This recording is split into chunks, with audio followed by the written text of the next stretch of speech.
네, 자, 여러분 안녕하십니까? 웨시티비입니다. 원래 이거는 25년 5월 20일 밤 11시에 라이브를 했던 내용의 정리판이고요. 먼저 사죄의 말씀을 드리겠습니다. 그 라이브본이 제가 뭔가의 오류로 인해서 유튜브에서 라이브 스트리밍이 두 개가 형성이 됐고요. 하나는 이제 방송이 진행된 약 3시간가량의 라이브 스트리밍이었고, 하나는 왜 두 개가 형성됐는지 모르겠으나 이제 방송이 진행되지 않은 대기 상태의 라이브 스트리밍이었습니다. 제가 대기 상태의 라이브 스트리밍이 이게 왜 있지 하고 이제 삭제를 눌렀는데 뭔가 이게 스팀 키가 같이 섞여 있는 버그가 있었는지 두 개가 다 지워져 버리는 바람에 이 내용을 다시 정리해가지고 컨텐츠로 올려드립니다. 죄송합니다.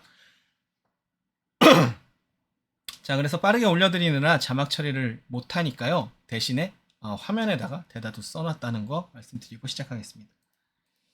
자, 일상의 스포츠 드라이빙을 구현하겠다라는 모토로 진행된 게 바로 현대자동차의 N 브랜딩입니다.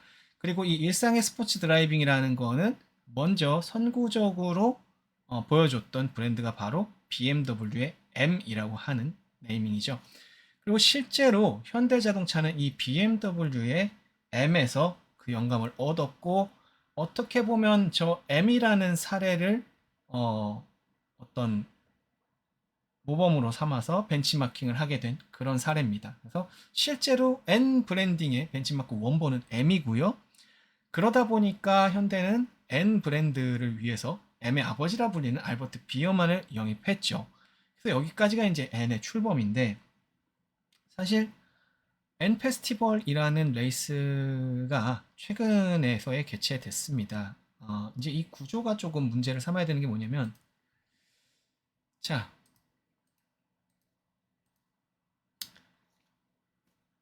N 페스티벌은 현대라는 이름을 달고 개최가 되는 레이스입니다. 예전에 이제 KSF라고 하는 코리아 스피드 페스티벌이라고 하던 그 레이스에서 이제 유래가 됐고, 현대가 주최사로서 페스티벌을 개최하면서 현대 N 페스티벌로 주최가 되고 있는 레이스고요. 우리나라의 대표적인 레이스는 아무래도 많이들 알고 계시는 CJ 슈퍼레이스, 그리고 CJ 슈퍼레이스가 아무래도 오래됐고 역사도 오래됐고 여러 클래스를 운영하고 있기 때문에 대다수의 프로 드라이버들은 그쪽 소속이 많습니다. 그러다 보니까 또 현대라는 브랜드의 경우는 M 페스티벌을 통해서 궁극적으로는 아이오닉 5N을 통해서 전기차로 온로드, 특히 TCR 레이스가 가능하다라는 것을 세계에 보여주고 런칭해가지고 뭐 전기차 레이스의 선구적인 그런 입장을 차지하기 위한 어떤 목적성이 있는 대회라고 생각이 됩니다. 자, 그런데 지금 제가 아래 블록 다이어그램을 그려놓은 걸 보시면 현대자동차는 주최사긴 하지만 사실상 모든 운용은 대행사의 위임이 되어 있고요. 대회 운영 대행사는 플레이그라운드라고 하는 실질적인 대회 개최 및 운용을 하고 있는 업체입니다. 뭐 이 업체는 전문적인 대행사고 여태까지 수많은 시즌과 경기를 운영했습니다. 그래서 잘하는 회사예요. 이 회사 자체가 뭐 객관적으로 문제가 있다 이렇게 보기는 어렵습니다.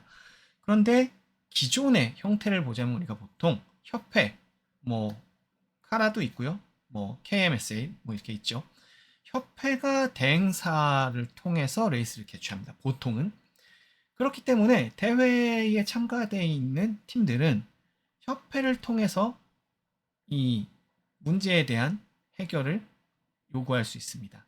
즉, 협회와 대행사를 컨택했을 때 협회와 대행사가 수직 관계에 있기 때문에 문제를 해결하는데 수월하다는 뜻입니다. 그런데 이 경우에는 자, 주최사는 현대예요. 현대가 플레이그라운드에 의뢰를 해서 대행사의 모든 주최에 대한 그런 실무를 위임해가지고 플레이그라운드가 실질적인 대회 개최 및 운영을 합니다. 그런데 막상 협회는 별도로 있죠. 협회가 플레이그라운드에게 뭔가 요청을 해가지고 대회를 열고 있는 게 아닙니다. 그러나 협회는 우리나라에 기준이 있기 때문에 국내 기준 라이선스 관리 및 또 이런 심사를 위한 진행 요원들을 파견을 하죠.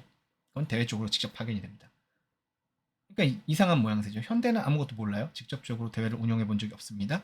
플레이그라운드에 모든 걸 대행시켰는데 플레이그라운드는 협회를 통해서 모든 권한을 위임받았었는데 지금은 협회 얘기를 들어야 되는 게 아니고 현대 측에다가 컨펌을 받아야 되는 상황인 거예요. 하지만 현대 측에서는 이런 것을 지금 해결해 본 적이 없고 역량이 없다라고 생각이 되는 거죠. 그래서 총체적 난국에 돌입했습니다. 플레이그라운드로서는 이거 협회가 하면 금방 할 건데 지금 현대가 이 상황에 대해서 어떻게 접수가 되는가도 모르는 것 같고요. 사이에 껴서 이상한 모양새죠 지금. 자, 그리고 이 차량 자체가 N 차량들, 특히 아이오닉 5N은 더 그래서 이제 상위 클래스로 올려놓은 거지만 지금 아반떼라고 하는 물론 이제 벨로스터 N으로부터 시작이 된 이 N 차량들 내연기관이지만 엄청난 밸런스와 출력 그리고 성능을 갖고 있습니다. 심지어 구형이긴 하나 A45 AMG를 위협하는 심지어 코너링에서는 전륜 차량임에도 불구하고 저 4륜구동 차량보다 훨씬 빠른 그런 말도 안 되는 퍼포먼스를 보여주는 차죠.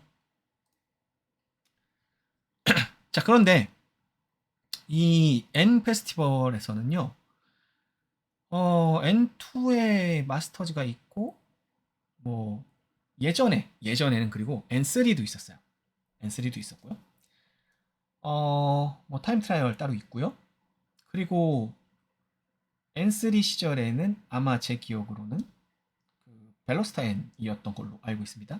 그리고 벨로스터 N이 이제 아반떼 N으로 강제적으로 좀 바뀌게 됐고요.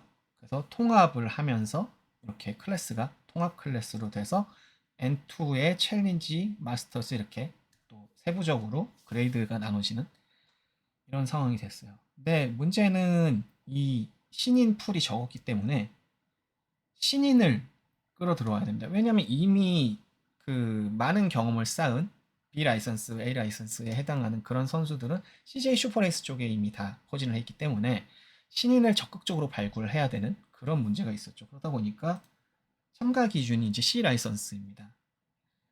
최하 라이선스는 D 라이선스고요. 그 다음 C 라이선스가 있는데 그 C 라이선스가 이제 참가 기준이고요. 이게 조금 문제가 있을 수 있습니다. 왜냐하면 물론 선수들은 제가 이렇게 언급하는 게 조금 불쾌하실 수 있습니다. 그러나 이것은 선수들의 안전을 위해서도 짚고 넘어가야 되는 문제라고 생각을 합니다. 일단 첫 번째 C 라이선스라고 하는 건 아마추어 대회입니다. 당연하죠. 그리고 문제는 이제 뭐냐면 기존의 클래스가 통폐합되면서 차량도 변경됐고요. 브레이크도 변경이 됐고요. 심지어 최근에 아반떼 N이 페이스리프트가 됐다고 해서 새로 출전하는 차량들 페이스리프트 차량만 출전을 해야 된다고 합니다. 이게 정상적인 클래스 운용이라고 볼 수가 없는 게요. 실제 지금 현장에서 뛰고 계시는 드라이버 분들은 제가 무슨 얘기 하는지 침착하게 한번 생각해 보시면 이해가 가실 거예요. 자, 가장 중요한 거, 레이스에 있어서 가장 중요한 건 뭡니까? 드라이버에게 가장 중요한 건 차에 익숙해지는 것이죠. 그리고 차의 세팅을 나에게 맞추는 것입니다. 그 다음은 뭐죠? 이 서킷에 익숙해지는 것입니다. 서킷에 내 차를 가지고 들어갔을 때 어떤 식의 세팅 그리고 서킷에서 랩이 반복될수록 내구도가 떨어지는 타이어와 브레이크에 대한 감각적인 피드백을 계속해서 내가 느껴야 됩니다. 그 데이터를 축적해야 돼요. 그리고 그 데이터를 미케닉에게도 전달을 해야죠. 그래서 더더욱 나와 차량의 세팅을 맞춰가는 게 이게 바로 레이스의 일련의 과정입니다. 그런데 자 이제 엠페스티벌이 3년 차인가요? 4년 차인가요? 그렇죠? 근데 그 차수 동안 동일했던 적이 없어요. 신인 클래스라고 하면 이거 동일해야 됩니다. 이게 지금 뭐 비라이선스 이상의 한참 레이스를 뭐 한 5년, 6년, 7년, 뭐 10년 가까이 한 이런 선수들이 아니란 말이죠. 그런데 하다못해 내가 신인 시절에 들어와서 1년차 처음 경험해 본 것과 그 다음에 좀 자신감 갖고 들어갔던 때에 또 다른 타이어와 다른 브레이크와 다른 차를 가지고 갔어야 되고 또 3년차에 또 다른 차량을 갖고 가는 아반떼라고는 하지만 페이스리프트가 돼서 뭔가 변해도 변했죠. 이건 정상적인 클래스 운용이 아닙니다. 신인 클래스는 이렇게 운용되면 안 돼요. 물론 사실은 어, 더 상위 클래스에서도 충분한 사전 공지가 되고 이거에 대해서 팀이 적응할 수 있는 충분한 기간이 먼저 마련돼야지 이런 제도들을 변경합니다. 다음에 이런 걸 보시면은 자 굉장히 크게 사고가 났죠. 지금 너무 당황하게 되면 핸들도 못 꺾는 경우가 있어요. 지금 좌측으로 살짝 기운 코너인데 여기서 순차적으로 다 때려봤습니다. 처음에는 크게 다친 사람이 없다라고 전달을 받았었는데 오늘 라이브 때 크게 다치신 분이 계시다라고 또 전달을 받았어요. 그래서 이렇게 위험한 상황에 그러니까 브레이크를 일단 제외해놓고 생각하더라도 브레이크가 이슈가 돼 있고 저도 브레이크에 문제가 있다고 생각을 합니다. 그런데 그걸 떠나서 일단 이 상황 자체도 이 선수들을 위협하는 상황이라는 뜻입니다. 자, 그래서 이 선수들 중에서는 물론 연차가 돼서 뭐 B 라이선스를 갖고 있는 선수도 지금 N2 클래스 마스터즈의 한 분은 뭐 B 라이선스라고 해요. 그런데 그건 그분이 그런 거고 대체적으로 저 클래스에서 특히나 통합이 되면서 신인이 반이란 말이야. 잘 타는 분들 물론 계시죠. 신인도 반이야. 이걸 생각해야 돼요. 그리고 그 신인들 중에 또 상당수는 인플루언서 유튜버 출신입니다. 여전히 유튜버 인플루언서를 하고 있고요. 저 레이스에 도전하시는 분들은 처음부터 나는 레이서를 할 거야 라고 가는 경우가 많아요. 저도 처음부터 차에 관심이 많았고 차에 대한 이해가 있고 피드백을 미케닉에게 줄 수 있고 이런 역량을 가지신 분들이 가요. 그러고도 신인 때는 무서워서 제대로 운전을 못하고 2년차 3년차 들어서 조금 자신이 있지만 그때는 또 파이팅으로 주행을 하다 보니까 여러 가지 소모성의 문제, 결국 이것도 연차가 쌓여야 연륜을 가지고 드라이빙을 할 수 있는 겁니다. 물론 또 신인전의 재미는 또 있죠. 근데 그것과는 별개로 신인 중에서도 원래 차에 관심이 있던 사람이 아닌 사람들이 지금 들어와서 하는 그런 것도 있어요. 그러니까 저는 물론 그거는 장점이 될 수 있고 단점이 될 수도 있습니다. 양날의 검이죠. 잘 되면 그분들로 인해서 영향력을 발휘해서 이 행사, 이 레이스가 대중화가 되고 좀 더 많은 사람들에게 알려지겠죠. 그런데 지금처럼 이런 운용에서의 문제 그리고 사고로 인한 안전에서의 위협들이 발생한다면 이거는 그들의 목적대로 되지 않을 거예요. 그들의 목적이란 건 현대자동차를 얘기하는 거죠. 이걸 통해서 N이라는 브랜딩을 스포츠성에 그리고 일상에서의 스포츠와 그리고 레이스에서 N이라는 브랜드가 어떤 뭐랄까요 강자의 포지션을 갖고 또 전기차 TCR을 최초로 성공적으로 개최한 그런 브랜드가 되는 것 이런 것들이라는 거죠. 근데 이게 지금 이런 사고 상황을 봤을 때 글쎄요.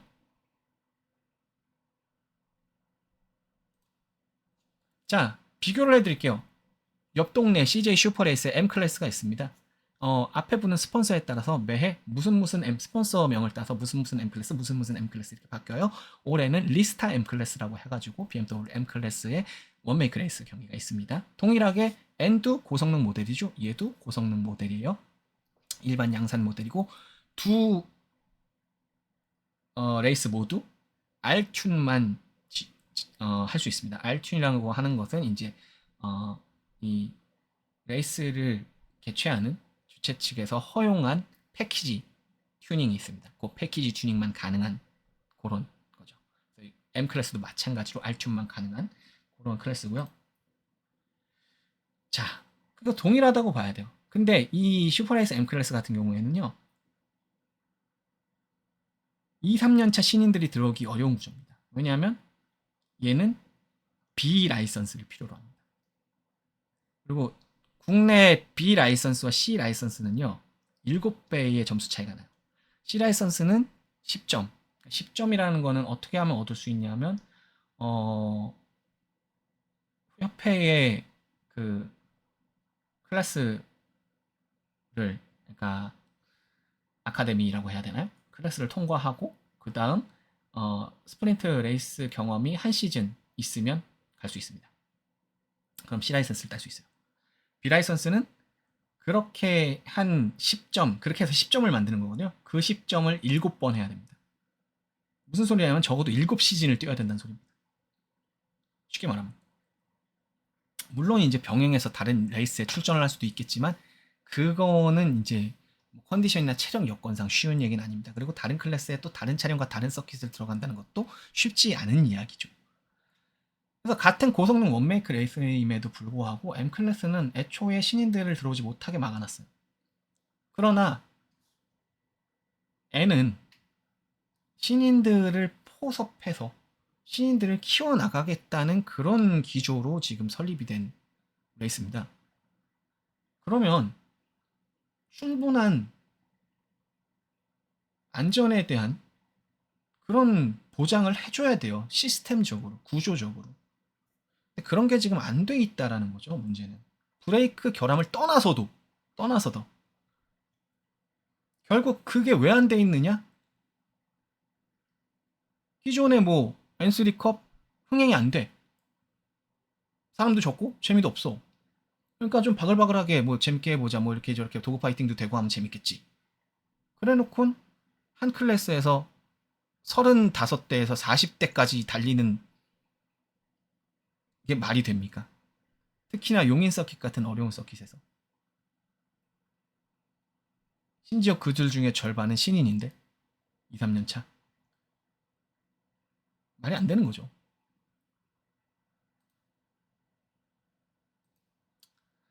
자, 그리고 요번에 이 얘기가 나와요. 그래서 이제 일부 그 팀에서 이런 얘기를 합니다. 포피가 지금 문제가 있다. 원피가 더 좋았었다. 실제로 그렇다고 하니까 그렇겠죠. 근데 이게 말도 안 되는 상황이라는 거예요. 말이 안 되는 거야, 이거. 왜냐하면 같은 앞셋이어도요. 같은 유압을 껴놔도 포피가 무조건 유리해요. 왜냐하면 포피로 했을 때 실제 힘이 작용하는 패드 면적이 더 넓거든. 힘의 작용점이 많기 때문에. 그러니까 말이 안 되는 상황. 뭐 그리고 유압의 세팅은 당연히 포피가 들어가면 더 압이 높아지게 세팅이 됩니다. 순정에서도 그렇게 돼 있고요. 그리고 지금 N 모델들의 어떻게 보면 전신이라고 할 수 있죠. 할아버지라고 해야 될까? 시조세라고 해야 될까? 그거는 이제 2012년도 말, 13년도, 아니 12년이구나. 11년도 12월식부터 런칭을 했던 더 뉴 제네시스 쿠페 2.0 터보 모델입니다. 이 차량이 동일 스펙의 브레이크, 이때 만도가 브렘보 브레이크, 포피 브레이크에 OEM을 하면서 이것이 장착이 돼요. OEM이니까 뭐 설계도를 받아가지고 이제 자기들이 생산을 한 거죠, 만도에서. 당시에 저는 이제 뭐 서킷을 저도 많이 타면서 뭐 펀드라이빙을 많이 즐겼기 때문에 당시에 제 랩타임은 당시 저 차로는 뭐 빠른 타이밍은 아니에요. 인제 서킷 기준 한 2분 9초 내외 정도였습니다. 고급류 매핑만 돼 있는 상황이고요. 타이어도 순정. 예. 그래서 그 상태로 두 세션을 어택하고 난 뒤에 순정 브레이크 상태입니다. 저게. 두 세션이면 약 10에서 15랩 정도에 해당합니다. 제 기억에 한 딱 12랩 정도였던 것 같아요. 지금 기억해보면 한 10년 전이라서 가물가물한데. 그러니까 지금 M 페스티벌의 N2컵 그 랩수하고 대동소이합니다. 물론 일부 이렇게 말씀하시는 분도 계세요. 물론 무게 배분이나 중량 이슈가 있을 겁니다. 왜냐면 저건 후륜구동 자동차고 전후 배분이 좀 차이가 있으니까. 그런데 생각을 해보세요. 출시가 15년이 넘게 차이 나는 차예요. 저걸 당시에 만도가 받아가지고 라이센스가 종료된 이후에 저거를 개량해가지고 소위 만렘보라는 걸로 팔아먹고 그 만렘보가 개량이 되고 캘리퍼 모양을 좀 이쁘게 바꾸고 하면서 제네시스라든가 지금 M 퍼포먼스 이런 식으로 들어가게 된 겁니다. 15년 전의 설계가 동일 스펙의 브레이크로 10렙을 어택해도 문제가 없었어요. 아무리 무게 배분이나 공차 중량을 감안해도. 자, 후륜이라고 하지만 젠쿠의 무게 배분은 별로 안 좋습니다. 차도 무겁고요. 대략적으로 57.8대 뭐 막 이래요. 그러니까 대략 58대 32 정도 돼요. 거의 6대 4에 가깝. 그러니까 6대 그치 42구나 42. 자 못합니다. 정정 42.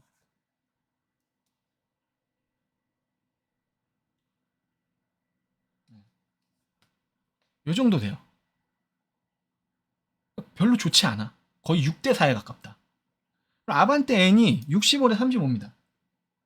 전륜차는 뭐 평범한. 네. 그런데 이제 코너링에서 젠쿠비 아반떼 N보다 특출나게 빠르지 않습니다. 왜냐하면 ELSD를 통한 터크 벡터링의 문제라든가 전후륜 밸런스의 이제 동력학적인 문제가 또 다르죠. 그리고 공차 중량은 젠쿠비 약 100kg 더 무거워요. 심지어는 휠베이스 차이도 있겠고. 그러니까 이게 15년 전에 더 무거웠던 물론 후륜이라고 하나 브레이크를 할 때는 당연히 앞으로 무게가 쏠리는 건 당연하겠죠. 아무리 후륜이어도 심지어는 5대5 배분도 아니고 거의 6대4에 가까운 차였으니까 이 차로 10렙 가량을 어택해도 크게 문제가 없던 브레이크란 말이에요. 심지어 그 이후로 15년 동안 개선이 됐을 거지 그게 더 안 좋아졌을 리는 없지 않습니까? 그러니까 이거는 개인적으로 생각했을 때는 뭔가 문제가 있다 지금.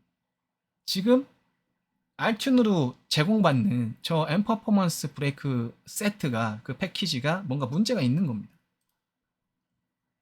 디튠 됐다고 생각을 해요. 그게 아니어도 꼭 그게 아니어도 무슨 문제가 있어. 다만 이제 제가 생각할 수 있었던 문제는 첫 번째는 비용적인 절감이 있었던 것 같다. 일단 너무 쌉니다. 저 값이 나올 수가 없어요. 그렇다고 이미 만들어둔 설계를 크게 변경하진 않았을 거예요. 그걸 다 변경하는 순간 머리가 아파져요. 저 빨간 캘리퍼 모양만 좀 바꿨겠지. 그러면 의심해 볼 수 있는 거. 이건 의심입니다. 그냥 의심해 볼 수 있는 게 패드가 문제일 수도 있지 않나. 네. 패드가 디튠됐거나 이런 문제일 수도 있죠. 왜냐하면 페이드가 돼서 베이퍼록이 걸려가지고 압이 0이 나왔다는 건 압이 물론 0은 아니에요. 압이 걸리긴 걸려. 거의 안 걸려. 그리고 걸리더라도 약하게 걸리고 뜨문뜨문. 물론 이거는 이제 새 상태가 아니고 이미 다 작살난 상태. 작살난 상태는 당연히 압이 안 걸리지. 당연한 건데 그걸 이제 몇 분이 갖고 오셔가지고 제가 확인을 했습니다. 압이 안 걸리진 않아. 근데 거의 안 걸리다시피 해요. 물론 그 상태는 이미 5렙 이상 돌고 브레이크가 작살난 상태예요. 그럼 브레이크가 왜 작살 났겠느냐? 압이 안 걸리는 상태. 그럼 브레이크 유압포스가 빠졌느냐? 아니잖아요. 유압포스가 안 빠졌으면 어떤 상황을 생각해 볼 수 있죠? 아, 오일이 끓어서 다 증발하거나 오일이 끓어 넘쳐서 얼룩과 새 쓰는 걸 수 있죠. 어떤 경우 그런 경우가 있을 수 있죠? 열입니다. 열은 오일에 어떻게 전달이 됩니까? 디스크, 패드, 캘리퍼, 오일로 전달되죠. 캘리퍼는 충분히 크고요. 저 앞쪽으로 도풍판이 있습니다. 캘리퍼를 못 시키진 않았을 거야. 그럼 어디서가 문제겠느냐? 결국은 디스크 면적도 충분합니다. 지금 보시면. 그럼 패드밖에 생각할 수 있는 부분이 없죠, 사실. 패드가 메탈이 많이 포함된 그런 패드를 써야 되는데 예전보다 패드의 성분 조합이 바뀌지 않았는가? 왜냐하면 그 성분 조합이 바뀌어도 브레이크 셋이 많이 싸지거든요. 그리고 라이브 때 나온 의견으로는 그렇다고 해도 저 전이 메인 스트레이트다. 직선 구간이면서 거기서 충분히 시키는 그런 공기량이 충분히 유입이 됐을 텐데 그랬을 수가 있을까? 이쪽에 문제가 없다고 하면 ABS 모듈 레벨에서의 문제가 아닐까라는 의견도 있었어요. 이거는 그냥 의혹일 뿐이기 때문에 이거에 대한 확인은 사실 현재로서는 각 팀에서 해보시는 수밖에 없습니다. 물론 엄밀하게 말하면 이것도 현대가 이 문제에 사단이 났으니 각 팀과 협의를 해서 우리가 이 비용과 테스트 비용을 댈 테니 같이 합시다. 이렇게 나와야 되는 겁니다. 자, 그래서 결론적으로는 현대의 책임이 맞아요. 제가 처음에 했던 얘기가 뭐냐면 이거예요. 아마 테스트 드라이버는 이게 괜찮을 거라고 생각했을 수도 있습니다. 12렙 정도라고 했고 아마추어 혹은 신인 클래스라고 했으니까 이 정도 브레이크 성능이면 됐다 싶었을 수도 있어요. 아니 한 5렙, 7렙 풀 브레이킹을 버티고 어차피 스프린터 레이스 11렙 정도면 이거 뭐 브레이크를 사실 뭐 A, B 라이선스 이상의 뭐 저기 슈퍼 6000 클래스 뭐 이런 데도 마찬가지예요. 거기서도 브레이크 마구 쓰면 걔네 또 몇 랩이면 브레이크 작살낼 수 있어요. 그 선수들도. 하지만 그것을 내 결선 랩 동안 운용하는 게 그게 바로 레이스의 묘미죠. 그러니까 절반이나 이게 풀 브레이킹을 보장하네. 그렇죠? 그 입장에서는 랩의 절반을 풀 브레이킹을 보장하는 거죠. 그러면 이 정도 성능은 충분하지 라고 생각했을 수도 있다는 거. 하지만 실상은 너무 고인물이면 그럴 수 있어. 근데 실상은 생각해보시면 신인보다 오히려 2, 3년차 아마추어 드라이버가 소모가 더 심하죠. 경험도 조금 생겼고 자신감도 있겠다. 열정으로 타는 시기거든.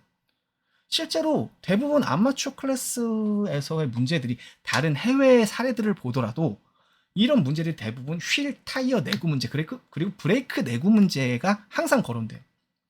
똑같아. 그러니까 이거는 예견된 문제라. 근데 거기에 디스크 브레이크의 패드 혹은 ABS 모듈의 결함을 의심할 수 있는 혹은 결함이라기보단 구조적 결함은 아니겠죠. 납품되는 과정에서 아니면 저 레이스 셋이 알튠 세트를 제공하는 과정에서의 어떤 뭐 나쁘게 말하면 장난질 같은 게 있었을 수도 있다는 거죠. 왜? 순정차도 멀쩡했었으니까 15년 전에. 두 번째는 클래스 통폐합과 단종 차량에 대한 사용 금지. 저는 이건 진짜 잘못됐다고 봐요. 라이브에서 강한 어조로 얘기하다 보니까 이게 마치 그 클래스에 참가한 레이서들의 실력이 없어서 그래 라고 받아들이신 분들이 계신 것 같아요. 저는 그 얘기를 하는 게 아니에요. 한 클래스 내에서 너무 많은 차가 같이 돌고 있고요. 당연히 그렇게 됐을 때 쓸데없는 브레이킹도 생길 수 있죠. 저 차를 내가 라인에서 피해가야 되고 이 차의 브레이킹과 내 브레이킹 타이밍이 다르고 저 차의 코너링과 내 코너링 타이밍이 다르면 당연히 바짝 붙을 때 내가 이때 브레이크를 밟으면 안 되는데 브레이크를 쓸데없이 밟아야 되는 경우가 수두룩하게 생깁니다. 그러다 보면 지난 시즌에서의 데이터 경험이 날아가 버려요. 아까도 말씀드렸다시피 이것만 문제가 아니었죠. 왜? 차도 바뀌었어.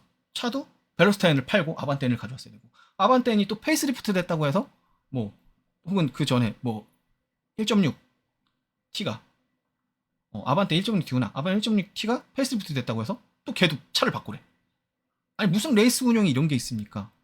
여러분 제네시스 쿠페가 현역이에요. 레이스에서 아직도 GT 클래스 레이스를 뛰어요. CJ 슈퍼레이스에서. 제네시스 쿠페요? 2008년에 나온 차예요. 몇 년 됐습니까?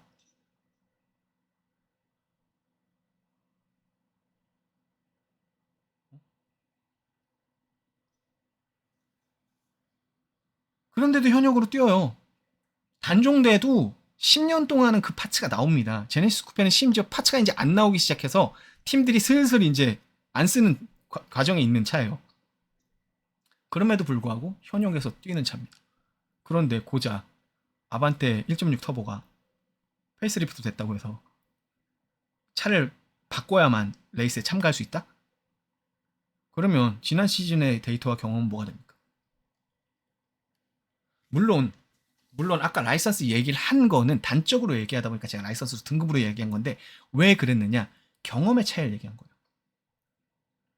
물론 C 라이선스도 오래 갖고 계신 분이 이쪽 갱신 안 하고 그런데 그런 경우를 이야기하자는 게 아니고 보편적으로 우리가 경험이 많은 드라이버라고 하면 그런 것조차도 시즌 중에 보수적인 드라이빙을 유지하면서 찾아갈 수 있다는 거지. 그런 데이터의 어긋남도.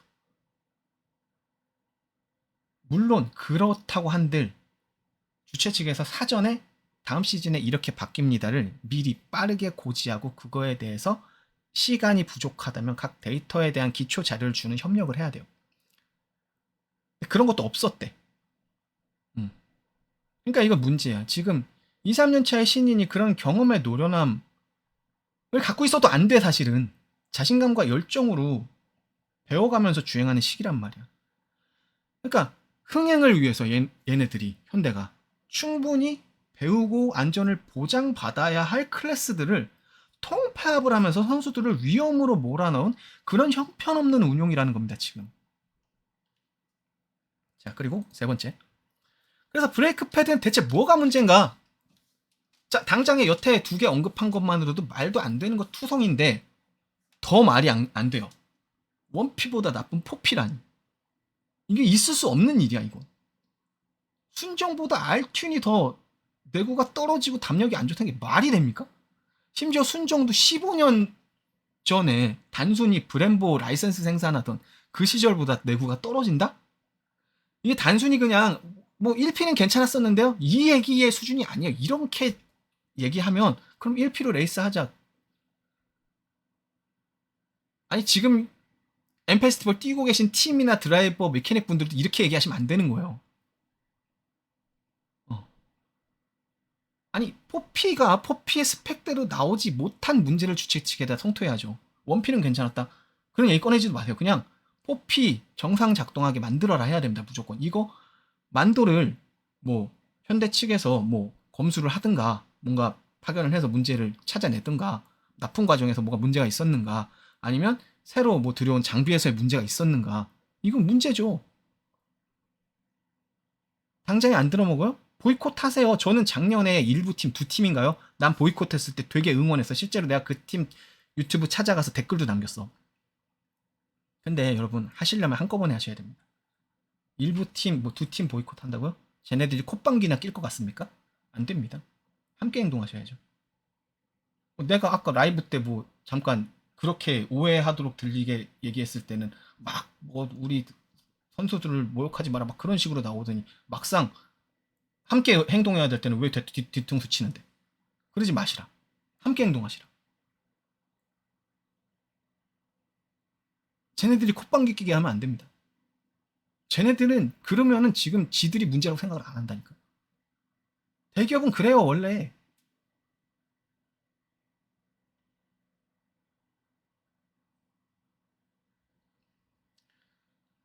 하여튼 뭐제 부주의로 라이브 영상이 날아가는 바람에 다시 찍어서 올려드리고 좀 라이브 때 나왔던 내용들을 좀 더 정제하고 정리해서 다시 한번 말씀드렸습니다. 그래서 N 페스티벌에 참가하시는 모든 드라이버분들, 선수분들, 미케닉 분들, 대회 운용을 하시는 각 팀에서 고생하고 계신 모든